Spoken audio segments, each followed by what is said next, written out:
Hello, this is Louise Hay. In life, controlling our words and thoughts plays a crucial role, directly impacting the quality of our lives. Letting go of the habit of complaining, developing self-confidence, and self-love not only makes us happier, but also improves our relationships with those around us. Changing the way we speak and think has shown significant effectiveness in enhancing our life quality. Taking responsibility for our lives instead of blaming others and using positive language are the first steps to creating a better life. This article will emphasize the importance of recognizing the power of words and changing our thoughts to build a meaningful life filled with positive energy. The power of our spoken word. What does that mean? What does that mean? Are you aware of how very important your words are? How important your thoughts are and how important your words are? Very important. Now, words, we use them all the time, and we babble away, seldom thinking of anything, and we don't even know what we're saying half the time, or how we're saying things, and we pay little attention to the selection of our words. As children, we were taught grammar. We were to select words according to the rules of grammar. However, I always found the rules of grammar continuously changed, and what was improper at one time is proper at another time, or vice versa. And sometimes what is slang at one time becomes common usage later on. But what grammar does not take into consideration is the meaning of the word and how it affects our lives. How do the words affect our lives? See, I was never taught at school that my choice of words would have anything to do with what I would experience in life. See, nobody taught me that my thoughts were creative, that my thoughts could literally shape my life. Nobody taught me that what I gave out would return to me. Whatever I was giving to other people, see, the golden rule, remember, was never meant to cause guilt. It was to show us a very basic law of life. What you give out comes back to you. Nobody ever taught me that I was worth loving. Nobody ever taught me that I deserved good. And nobody taught me that life was here to support me. Now, as a child, I remember we would often call each other cruel and hurtful names and try to belittle each other. But why wouldn't we? Look at where we learned them. Look where we learned such behavior. Many of us were told repeatedly by our parents that we were stupid and dumb and ugly, a nuisance, not good enough. Sometimes we were told they wished that we had never been born, etc. And we cringed when we heard these words, but we didn't realize how deep-seated that pain was become. Nor did we realize that we were good children, and being good children, we too would pick up the same habit of calling ourselves the same things and treating ourselves in the same way. Too often we have accepted early messages of don't exist, or conditional don't exist. Sometimes like, eat your spinach, clean your room, or make your bed, and then we'll love you. And you get the idea that you're acceptable if you do certain things. But that acceptance is always according to something else and has nothing to do with deep inner self-worth. You get the idea that you can exist only if you do these things, and you don't have permission to exist otherwise. These early messages contribute to our whole self-talk, the way we talk to ourselves. And the way we talk to ourselves is really important because it becomes the basis of our spoken word. It sets up the mental atmosphere that we operate in and that attracts to us experiences. If we belittle ourselves, life is going to mean very little to us. And if we love and appreciate ourselves, then life can be a wonderful, wonderful present. It's really up to us. If our life is unhappy or we're unfulfilled, it's very easy to just blame our parents. or theny, the famous then, and say it's all their fault. But if we do that, we stay stuck in our problems. These words will not bring us freedom. If we do that, how are we going to find our power? Remember, our power is in our words. Our power comes from taking responsibility for our lives. I know it sounds scary to be responsible for our life, but we really are, whether we accept that or not, because the thoughts we think and the words we speak are constantly creating our future. Our beliefs shape our life. So we need to take responsibility for our lives in the here and now. And if you really want to be responsible for your life, then you've got to be responsible for your mouth. The things we say are extensions of our thoughts. Now, what is the first thing that you say to yourself in the morning when you wake up? And the second thing and the third thing.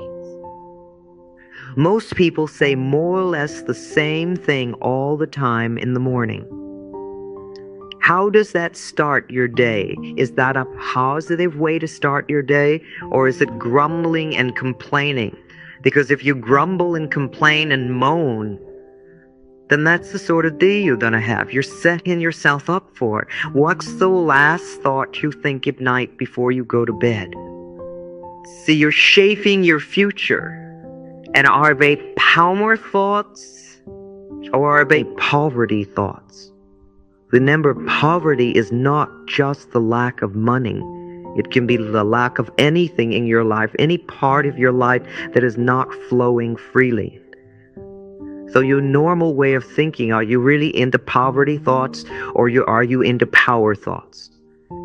I remember when I first heard that I could change my life if I was willing to change my thinking. And that was quite a revolutionary idea. This is in New York City when I first discovered the Church of Religious Science of Mind. They were the very first people that told me that. And even though I didn't understand what they meant, it sort of rang a bell. It touched what I call the inner ding within me. That place of intuition? I've learned to follow that. Because when that ding goes yes, even if it sounds very crazy, I know that it's right for me. So this idea was right for me. It struck accordingly. Something said, yes, they're right. And then I began the adventure of learning how to change my thinking. You get the idea and you say yes, and then you have to go through the hows. Well, I read a lot of books, I took a lot of classes, and I explored everything I could. And I really delved into science of mind at the time, because that was the avenue that was open for me, and I found it really wonderful. And at first it was sort of easy, and I grasped a few concepts, and I started to think and talk a little bit differently. And I no longer was complaining quite so much. I was a great complainer, and I was great into self-pity in those days. That was one of my things that I just loved. But I didn't know that all it was doing was creating more experiences for me to pity myself over. But that I didn't know in those days. Remember, no matter where you are in life, no matter what you've contributed to creating, no matter what's happening, you're always doing the best you can with the understanding and awareness and knowledge that you have. And when you know more, you'll do it differently. So never, ever, please berate yourself for where you were, or even where you are. Say to yourself, you're doing the best you can, but we're in a pickle now and we want to get out of it, so let's find out what's the best way to do it. Because if all you do is tell yourself that you're stupid, then you stay stuck. You need loving support if you want to make changes. I started to watch some of what I said. And I became aware of my self-criticism, and I tried to stop it. Then I began to babble affirmations without quite knowing what they meant. And a few small changes began to take place, and I started to do with the easy ones. Of course, I got the green lights in the parking places, and boy, did I think I was top stuff.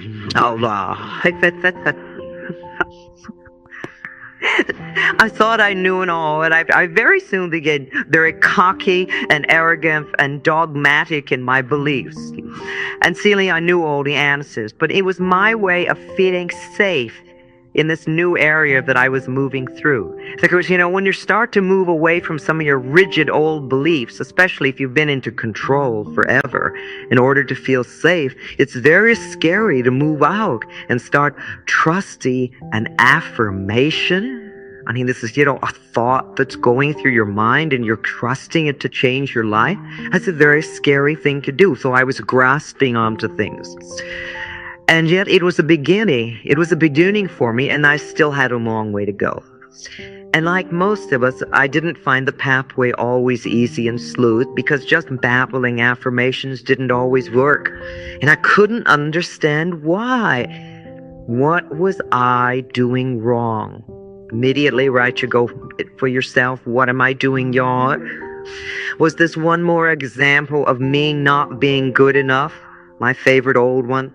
I remember my teacher at the time used to mention to me resentment. I didn't have the faintest idea of what he was talking about. Me, surely I didn't have any resentments. I mean, after all, I was on the pathway. I was spiritually perfect.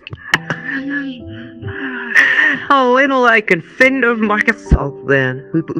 But I continued with my life, and I continued doing the best thing I could. Then I studied metaphysics and spirituality and myself as much as I could. I grasped what I could, and sometimes I applied it. We know a lot of things that we grasp, but we don't always practice. We don't always use them. And at that point, I'd been into it for 2 or 3 years. Time goes by very quickly. I was beginning to teach it. I had become a practitioner with science of mind. And I wondered now and then why most students seemed to be so stuck. Why were they so stuck in their problem? I gave them so much good advice. Why weren't they using it and getting well? Why weren't they living it? It never dawned on me that I was talking the truth more than I was living it. She was sort of like being a parent that tells you what to do and then does exactly the opposite, or doesn't practice what they're talking about. And then one day, seemingly out of the blue, I was diagnosed, a very scary word we hear so much of these days. I was diagnosed with cancer. And I knew too much by then to hide from myself any longer. I knew that cancer was a disease of resentment that literally is held for a very long time till it eats away at the body. You see, when we stuff things down inside of us, if it has to go somewhere, and if we spend a lifetime of stuffing things down, it's going to manifest at some point somewhere. And of course, I became very aware then what the resentment within me could be about. I have been a very badly physically and sexually abused child. Then of course I'd have resentment. Of course I would be bitter and unforgiving. Why wouldn't I? I'd never ever done any work to change it, or to release it, or to let it go. When I left home, it was all I could do to just no longer think of that stuff and try to put it behind me. And when I found my spiritual pathway, I covered my feelings up, or whatever was down there. I covered with a nice layer of spirituality. And I put such a wall around myself that I literally was totally out of touch with my own feelings. I didn't know who I was or where I was. But after my diagnosis, my inner work of beginning to get to know myself really began at that point. Thank God I have tools to work with, because I know what the panic is when you're first diagnosed and you don't know what to do. But I had guidance and I had tools to work with, and I knew that I needed to go within me if I was going to make any permanent changes. Yes, the doctor could give me an operation and perhaps take care of that for the moment. But if I didn't change what was going on inside of me, if I didn't change the way I was using my thoughts and my word, I'd probably recreate it again. So no longer was I content to get green lights in the park and places. I knew that I had to go much, much deeper And I realized that I was not really progressing in my life the way I wanted to because I hadn't really cleared out this old garbage from childhood. And I wasn't living with what I was teaching. My inner child really needed help because my inner child was in great pain, and I needed to recognize that and work quicker. The saint thought I had these tools to work with, and I knew what to do. And I began a program of self-healing in earnest. And one of the first things I remember I did was to began studying and reading everything I could about alternative ways to heal cancer, because I truly believed it could be done. And yes, I did a nutritional cleansing program, which was very good for my body. I did affirmations, I did treatments, I did visualizations. I worked in every way that I could. And I also went to a good therapist who were skilled in helping people express and release their angers. And I spent a whole period of eating pillows and kicking and screaming, and it was wonderful. It felt so good because I'd never, ever had permission to do that in my life. And we also worked on understanding and on forgiveness. You know, no matter what avenue of spirituality you follow, you will find always that forgiveness is an enormous issue at any time, but most particularly when there's an illness. Even the Course in Miracles says that all dis-ease comes from a state of non-forgiveness. And when we are ill, we need to look around and see who it is we hate to forget. It's usually that very person that we think we will never forget. But of course, not forgiving someone else doesn't harm Ren in the slightest, but it plays havoc with us. It plays havoc with us because the issues aren't theirs, the issues are ours. So one of the things I did was I explored my parents' childhood as much as I could. And I began to understand where they were coming from. And I realized that where they were coming from and how they've been brought up, they couldn't really have done anything differently than what they did. They were brought up in abuse, and they continued to abuse. And nobody taught them another way to go. It was their way of life. But my growing understanding enabled me to start the forgiveness process.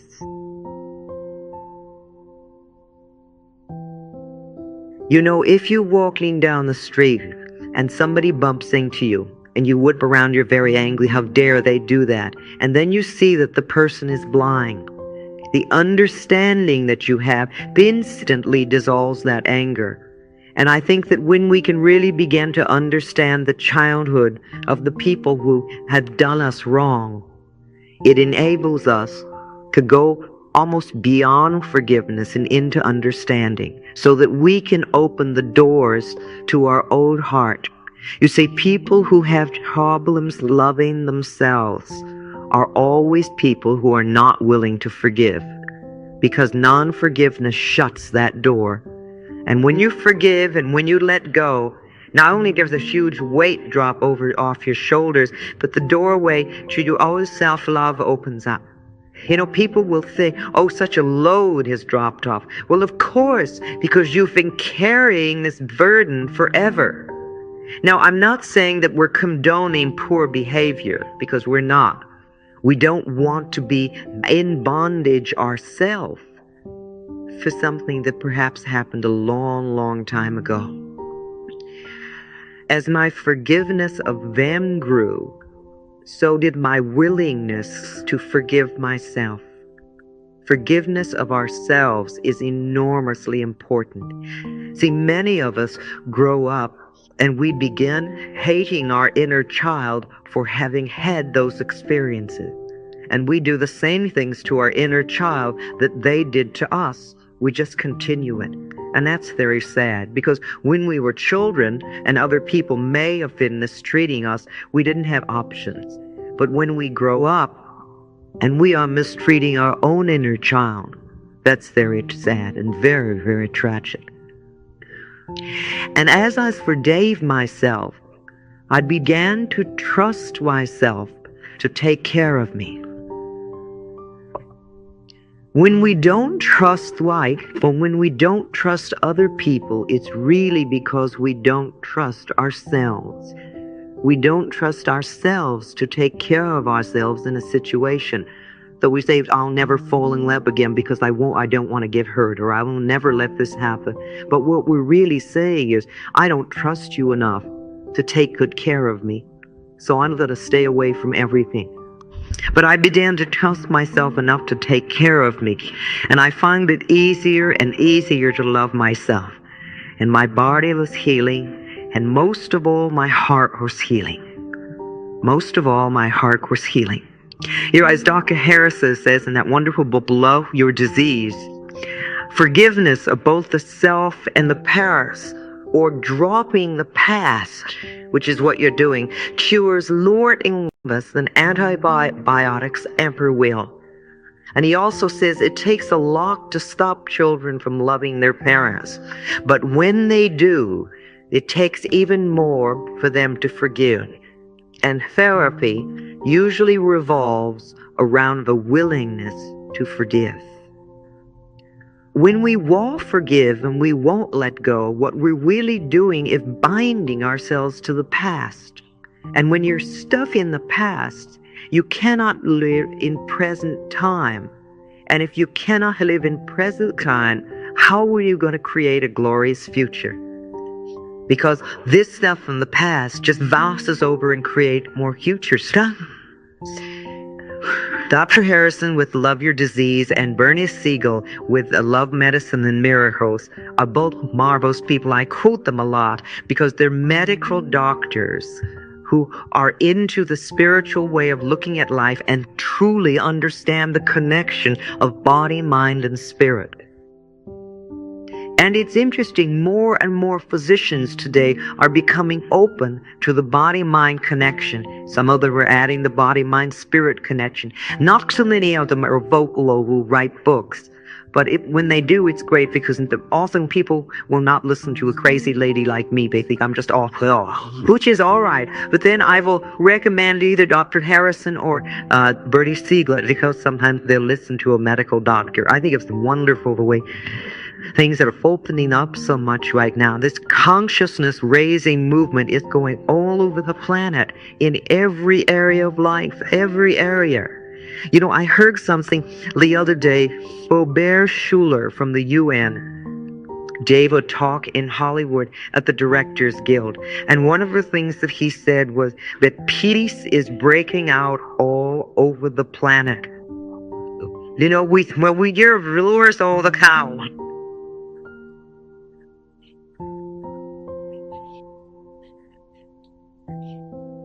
He said peace is breaking out all over the planet. There are pockets of peace, and we are seeing more signs of peace all over than they ever have before. This is the head of the UN. And he also said that the human species needs to believe that peace is possible so that we can have it. Our consciousness is so important. The power of our minds and the power of our words is vitally important. And we can contribute to the demise of the planet, or we can contribute to the healing of the planet. And we seem to be in extraordinary camps at the moment. I mean, there's a lot of violence going, a lot of drug abuse, a lot of chaos, a lot of unemployment and poverty. And yet there's this incredible expanding of consciousness where people, many hundreds of thousands of people all over the planet are learning that they have the power to change their lives. And they're learning about what their minds can do. And it's wonderful. Somebody came up to me and was speaking to me just this evening about translating my book into Lebanese. Now, it's wonderful. Things are happening everywhere. Really, oh, it's just happening here. Oh, it's just happening in the church. It's not true. It's going all over the place. Therapy revolves around the willingness to forgive. The willingness to stop giving my power to them. And accepting my own power in the here and now, making my word important rather than their word. I'm the only person that can think in my mind, just like you're the only person that can think in your mind. And nobody can force us to think in a different way. We choose our thoughts. And these are the traces for our self-talk. But anyway, I gradually lived more of what I was teaching. And I really watched my words and my thoughts. And I constantly forgave myself for not being perfect. I allowed myself to be, rather than struggling to be super person so I could be acceptable for one day. And I began it for the first time to trust life and to see it as a friendly place. And I remember I lightened up, and my humor became less biting and funnier. And I worked on releasing criticism and judgment of myself and of other people. And I stopped telling disaster stories. I guess no one else here has ever done that. We're so quick to spread the bad news. It's just amazing. And I stopped reading the newspaper, and I stopped listening to the news, and I gave up the 11 o'clock news at night. I said, I will not take that into my dream state with me. And then I did a biggie. I decided to stop gossiping.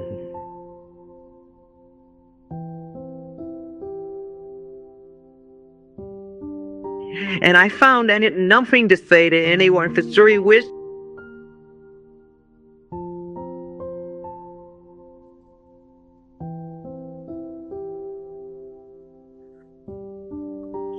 And so I learned there were other ways of talking. It wasn't an easy habit to break. But if I would be gossiping about other people, then people would be gossiping about me, wouldn't they? Remember, what we give out, we get back. And I also discovered mirror work, and I did daily sessions in front of the mirror. And the most difficult, of course, was to say to myself, I love you, I really love you, with a lot of tears and a lot of breathing to get through that one. But when I did, it was like a jump had taken place. But most of all, I was really consistent with what I did. I practiced all my waking hours. There are many, many people who will say a prayer in the morning or do an affirmation or treatment or meditate, and then they leave the house, they'll jump in the car and start screaming at people. 5 or 10 minutes or 20 minutes of the morning is wonderful and get better results if you can be consistent all day long. I thanked myself before I went to sleep. I thanked myself for what I had done during the day and knowing that I had done the best I could. And I affirmed that the healing process was taking place in my body while I slept, and that I'd awaken in the morning bright and refreshed and feeling good. And in the morning, I'd awaken and I'd thank everything I could think of, including myself and my body. And I'd know and affirm that this day would be a joy and a delight, and that I was willing to learn and to grow and to change. And I learned also that I could make changes without seeing myself as a bad person. See, too many of us, we have to be wrong or bad in order to make a change. That's where we criticize ourselves so much. We think it's going to make a change, but it doesn't. When we can come from loving acceptance, then the changes come much easier. And we make a change because we want to improve the quality of our life, not because we're a bad person who has to be better. And it's a different way of looking at it. And when the doctor said I no longer had cancer in my body, I knew I'd made deep internal changes. Now, I did not have an operation, I did not have chemo, and I did not have radiation. I don't tell other people to do that because I know very well that God works through the medical profession also. And sometimes an operation is a necessary thing to have while we change our consciousness. But I decided to use the tools that I knew and to really go for it. And I was pleased with the remission, but I wasn't surprised. As Dr. Bernie Siegel says in Love, Medicine, and Miracles, when people change, the new personality often does not need the old disease. The new personality does not need the old disease. And a bonus that I hadn't expected was that I got to look younger. And I thought, oh, dizzy fat fuck. And the clients I now attracted were almost all people who were willing to work on themselves. They made enormous progress, and without me really saying anything, they could sense and feel that I was living what I was teaching. So it was easier for them to accept the ideas I was teaching and work with them. And of course they got positive results. You can't do inner work on yourself without improving the quality of our life. And that's what it's all about, really. We improve the quality of our life. We make peace with ourselves on an inner level. And we learn to love and accept who we are. And then life seems to flow much, much nicer. So what did this experience teach me personally? That I really had the power to change my life. I was willing to change my thinking. And as I worked with people, I really began to listen to what they said. I really began to hear the words, not just get the general drift. And after 10 minutes with a new client, I could tell exactly why they had a problem. Because I could hear the words they were speaking, I could see how they were talking.